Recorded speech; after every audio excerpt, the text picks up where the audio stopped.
So we all know that this world is pretty messed up. And as Adventists, we believe that there is something way better, awesome plan for us. So for us to be able to be a part of this awesome plan, we as individuals must strive to be attached to not this world, but try to reach God's world, which we actually can't do, but we should try. I feel that we can escape this world by having a good relationship with God and have Him in the center of our hearts, the center of everything we do. That's what I think anyways. Pastor Sven Ostring will be discussing Lesson 4 with us today, Escape from the World's Ways.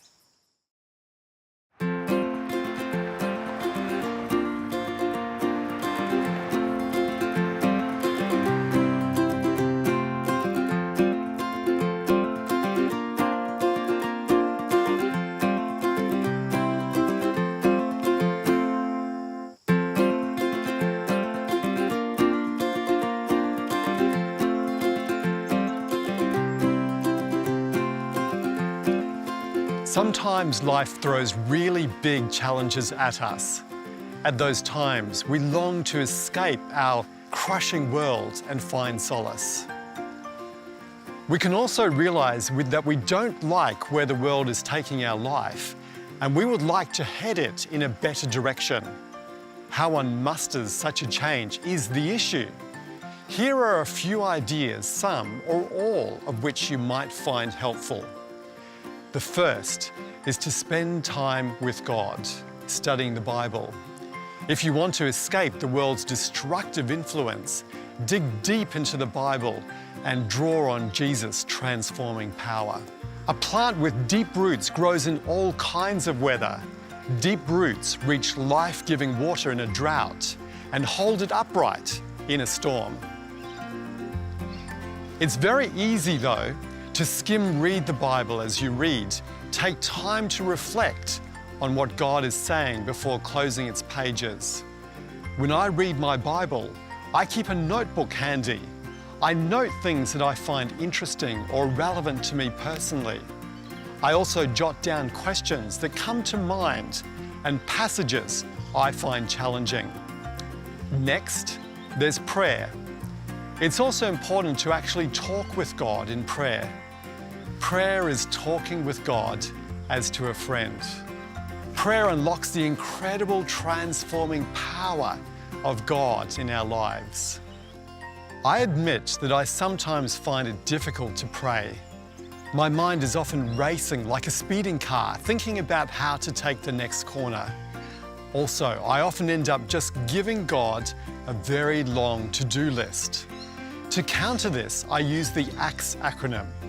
A is for appreciating God's character. C is for confessing my weaknesses and failures. T is for thanking God for what He has done. Then sharing with Him the S, special prayer requests of the moment. This simple prayer adds a structure and balance that really enriched my prayer life. But even when we've studied the Bible and prayed about a situation, it still may not be clear what direction is best. So the final step is receiving and applying wisdom.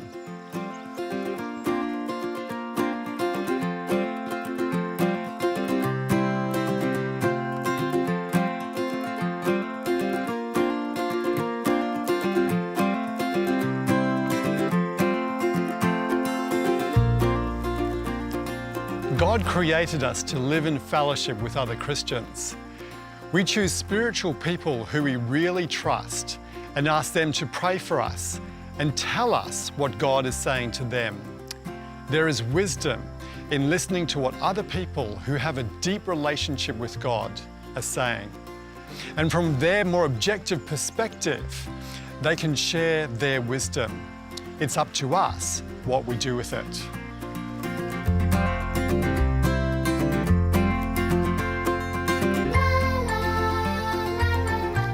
It's a real relief to know that we can escape the negative and often evil influences of the world by spending time with Jesus.